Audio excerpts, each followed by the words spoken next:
નમસ્કાર. આપ સૌ સુજ્ઞ મહાપુરુષોને,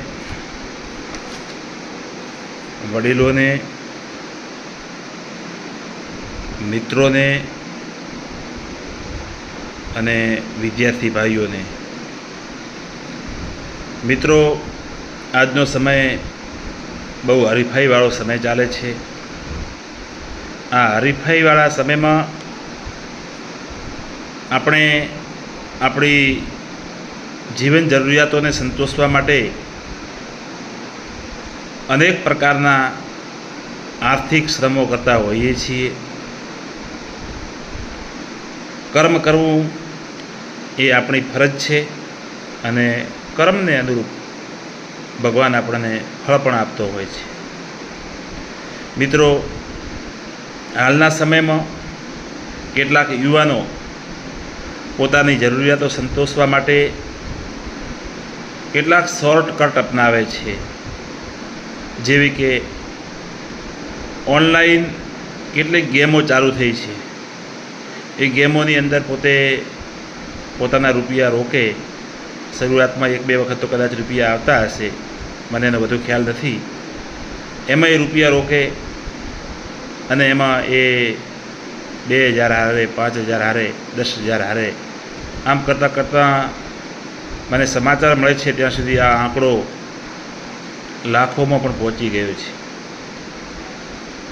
આપણી આજુબાજુ પણ ઘણા યુવાનો આ રમત સાથે સંકળાયેલા છે.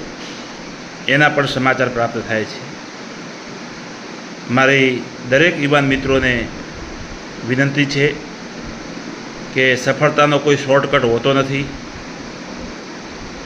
આપણને જે ભગવાને આપ્યું છે તેમાં આપણે ખુશ રહીએ. આવા પ્રકારના જુગાર રમી તમે પોતે તો સંકટમાં મુકાવો છો, સાથે સાથે તમારા પરિવારને અને મિત્રોને પણ તમે સંકટમાં મૂકો છો. નરસિંહ મહેતાએ પણ કહ્યું છે કે જેના ભાગ્યમાં જે સમય જે લખ્યું હોય તે પહોંચે છે. એટલે કુદરતે આપણા નસીબમાં લખ્યું હશે તો આપણને સંપત્તિ મળશે, પણ એનો મતલબ એવો નથી કે આપણે કોઈ ખોટો રસ્તો પકડીએ. ખોટા રસ્તે ચાલવાથી અંતે સૌને હેરાન થવું પડે છે. અને કદાચ માની લો કે આપણી પાસે પૈસા નહીં હોય તો પણ શું ફરક પડશે?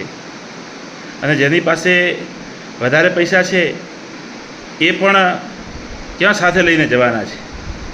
તો રૂપિયાનું મહત્ત્વ આપણા જીવનથી વધારે નથી, આપણી શાંતિથી વધારે નથી, આપણા પરિવારની શાંતિથી વધારે નથી. એટલે હર હંમેશા